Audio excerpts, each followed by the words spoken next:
Asia Pacific 1447, the 25th of January 2018. Get short URLBEIJING Sputnik. The solution to the nuclear problem on the Korean Peninsula is in the hands of two directly involved parties, the United States and North Korea, and Beijing hopes that said parties will be able to meet halfway to resolve the protracted crisis, the Chinese Foreign Ministry's spokeswoman Hua Chunying said Thursday. Commenting on the new anti-DPRK sanctions imposed by the US on Wednesday, Hua Chunying said that Beijing will scrutinize the China-based firms that found themselves in the new US sanction lists. However, she said that the Chinese authorities will take action only if those entities violate UN Security Council resolutions or Chinese laws. She went on to note that the settlement of the problem of the Korean Peninsula is in the hands of the United States and North Korea. The Chinese side hopes that the United States and North Korea will be able to meet each other and will manage to take advantage of the window of opportunity that has now appeared and will take an important step toward resolving the existing problem through negotiations, Hua said.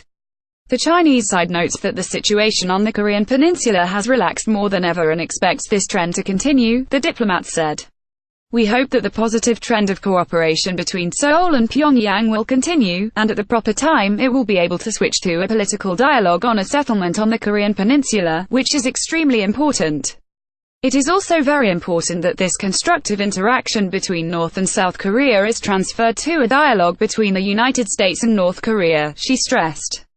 China believes that the six-party talks on the Korean nuclear crisis must be renewed, as they played an important and irreplaceable role in the settlement of the issue, Hua added. The six-party talks were launched in 2003 with the goal of ending North Korea's nuclear program via negotiations involving Russia, the United States, China, Japan, North Korea and South Korea. The negotiations reached a stalemate when Pyongyang withdrew from the talks in 2009 and carried out several nuclear and ballistic missile tests since then. The situation on the Korean Peninsula grew particularly tense last year, as Pyongyang continued to pursue its nuclear and missile programs despite warnings of the international community. The UN Security Council imposed several rounds of sanctions on Pyongyang last year, in particular forbidding oil sales to North Korea and buying textiles from the country. Nevertheless, the two countries agreed this month after several rounds of talks to send a joint women ice hockey team to the Pyeongchang Winter Olympics in an effort to ease bilateral tensions.